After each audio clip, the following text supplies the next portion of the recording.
أعوذ بالله من الشيطان الرجيم. بسم الله الرحمن الرحيم. يا أيها المزمل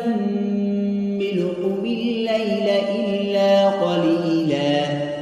نصفه أو انقص منه قليلا أو زد عليه ورتل القرآن ترتيلا إنا سنلقي عليك قولا ثقيلا إن ناشئة الليل هي أشد وطئا وأقوم قيلا إن لك في النهار سبحا طويلا واذكر اسم ربك وتبتل إليه تبتيلا رب المشرق والمغرب لا إله إلا هو فاتخذه وكيلا واصبر على ما يقولون واهجرهم هجرا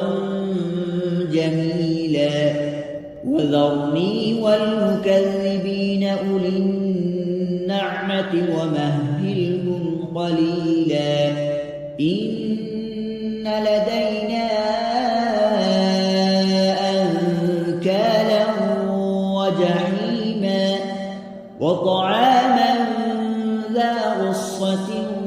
وعذابا أليما يوم ترجف الأرض والجبال وكانت الجبال كثيبا مهيلا إنا أرسلنا إليكم رسولا شاهدا عليكم كما أرسلنا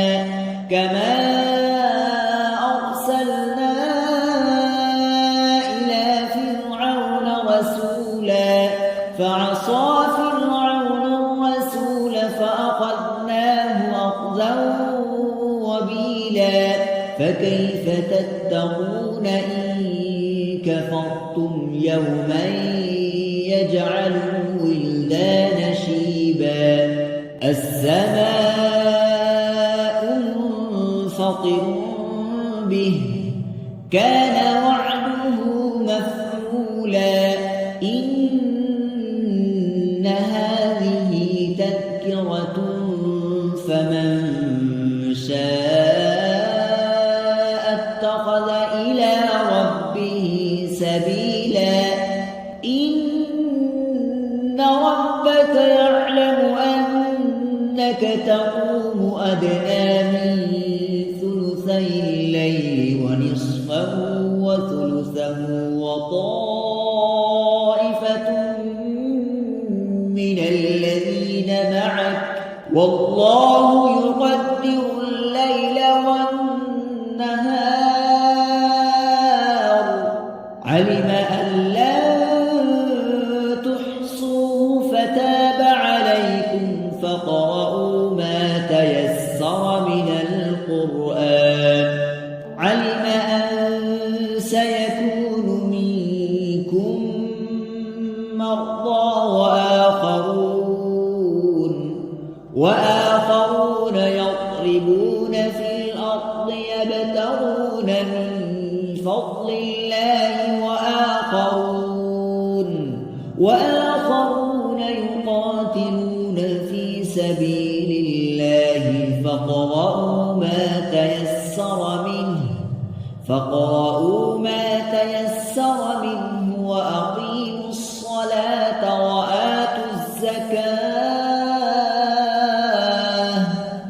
وأقيموا الصلاة وآتوا الزكاة وأقرضوا الله قرضا حسنا